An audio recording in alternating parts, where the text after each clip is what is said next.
Yeah, so Berlin, it was actually my first area, and Berlin's cut into many areas, so I was just in one part of it called Neukölln, which is actually one of the larger areas where there's immigrants. So we have people from Turkey, we have people from Africa, people from all around the world live everywhere in Germany, but there's a high percentage that live in Neukölln. So that was, really an interesting thing. So I was in Germany, but I also met many cultures from around the world, and I got to know, experience many different cultures. But Germany as a whole, I guess what's unique about it is that it's a large city. It's 3.5 million people. But what's interesting is it's not like New York where you have these skyscrapers. There's really not that many tall buildings.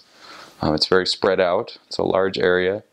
And most of the buildings are, a good height, but they're not incredibly tall. So that was something unique to me. Getting around is really cool though. They have a great subway system and a great bus system. There's a bus or a train coming every 4 or 5 minutes. No matter where you are, you can get anywhere. It's really efficient. That was really a great way to get around. I don't think I really ever used a bike in Berlin because it's just such a good system.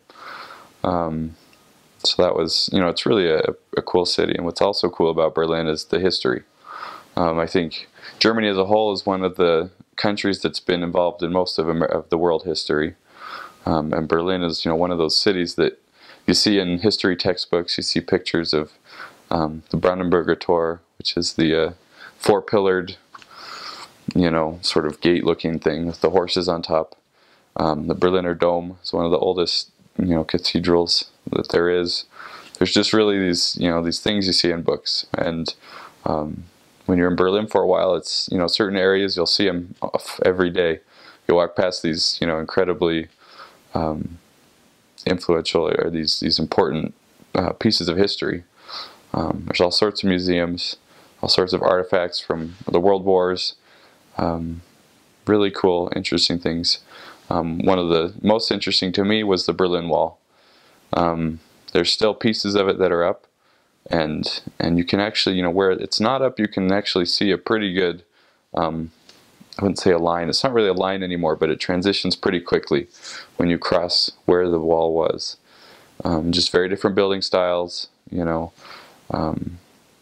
it's pretty interesting to see that. The actual wall they've turned into art galleries, and really, put an influential spin on sort of those things, which is a pretty cool monument, I guess. Yeah, it's a city that's alive. You feel the energy. I've never lived in a big city, or I had never lived in one until that point. And so that was a big change, but it was really exciting. There's always people to talk to. There's always people who need the gospel. There's always people who want to hear more. In Berlin, it was a very exciting time, and I felt very effective at that time of my mission, because there's just so many people. It's really incredible. You're never alone out there, and yeah, there's just a real life to that city.